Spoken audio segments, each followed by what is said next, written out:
İrandan ölkəmizə qarşı pilotsuz uçuş aparatı təhlükəsi. Nə baş verir? Azərbaycanın müstəqillik əldə etməsindən sonra İrandan qadağan olunmuş məhsulların ölkəmizə daşınmasına az qala hər gün cəhd edilib və edilir. Son vaxtlarsa qanun pozucuları pilotsuz uçuş aparatlarından istifadə etməyə başlayıblar.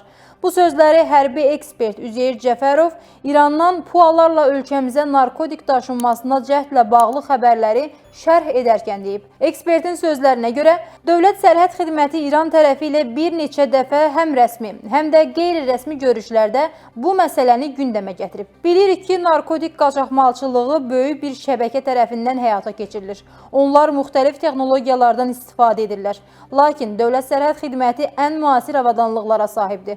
Sərhəd zastavalarında bu texnologiyalar quraşdırılıb və bütün proseslər nəzarət altındadır. Bu səbəbdən də narahatlığa əsas yoxdur. Ekspert vurğulayıb ki, İran öz tərəfindən bu hallara qarşı mübarizəni gücləndirməlidir. Pualardan istifadə hər bir ölkənin öz daxili qərarları ilə tənzimlənir. Bildiyim qədərilə İranda bu məsələlərlə bağlı qanun mövcuddur və mülki məqsədlərlə puaların istifadəsinə icazə verilir.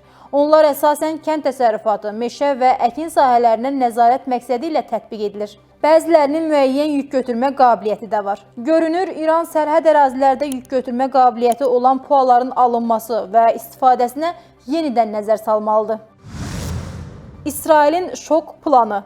Türkiyə və İranı cilovlamaq üçün Şərqi Aralıq dənizindən İran sərhədinə qədər uzanan bu strateji xətt üzərində İsrailin qurmağa çalışdığı Davud dəhlizi təkcə təhlükəsizlik konsepsiyası deyil, enerji, kəşfiyyat və hərbi tarazlıq baxımından da çoxölçülü bir layihə kimi önə çıxır. Bu xəttin mərkəzində terrorçu PYD-SDG strukturu mühüm rol oynayır. Bunu Türkiyəli yazar Mərd İnan Haber Global'daki məqaləsində bildirib. O qeyd edib ki, Davud dəhlizi həm də İran və Türkiyə kimi regional gücləri cilovlamağa hədəfləyən bir təhlükəsizlik anlayışıdır. Dəhliz İsrailin şimal sərhədlərini qorumaq, eyni zamanda İranın Suriya və Livandakı təsirini kəsmək və Türkiyənin cənubunda bufer zona yaratmaq məqsədi daşıyır. Bu plan çərçivəsində İsrailin Suriya daxilində hava hücumları son 3 ildə 70% artıb. Bu hücumlar İrana bağlı silahlılarla mübarizənin bir hissəsi kimi götürülsə də, eyni zamanda təmizləmə əməliyyatları vasitəsilə Davud dəhlizinin marşrutunun hazırlanması kimi də şərh edilir.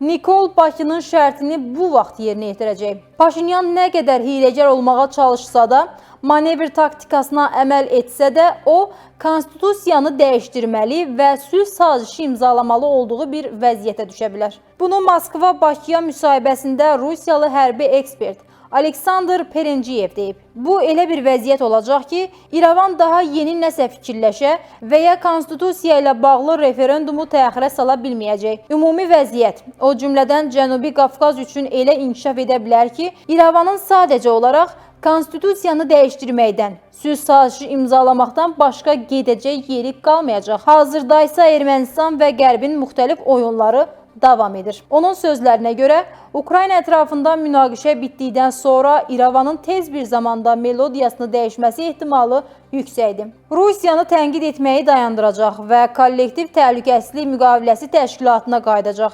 Çünki onun çoxlu variantı olmayacaq. Qərb ona problemlərinin həllində fəal kömək edə bilməyəcək. Artıq Avropa Birliyinin təsiri və resursları ilə bağlı vəziyyət dəyişir. O vaxta qədər Azərbaycan təzyiq edəcək, İrəvansa qaçmağa davam edəcək.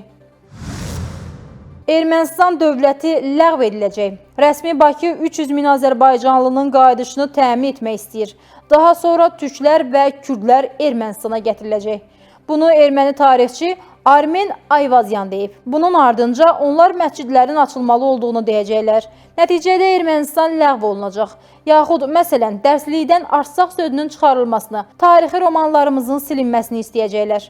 Azərbaycanın İrəvandakı səfiri erməni məktəblərinin adlarının dəyişdirilməsini, Qarabağda həlak olan əskərlərin adını daşımasını tələb edəcək.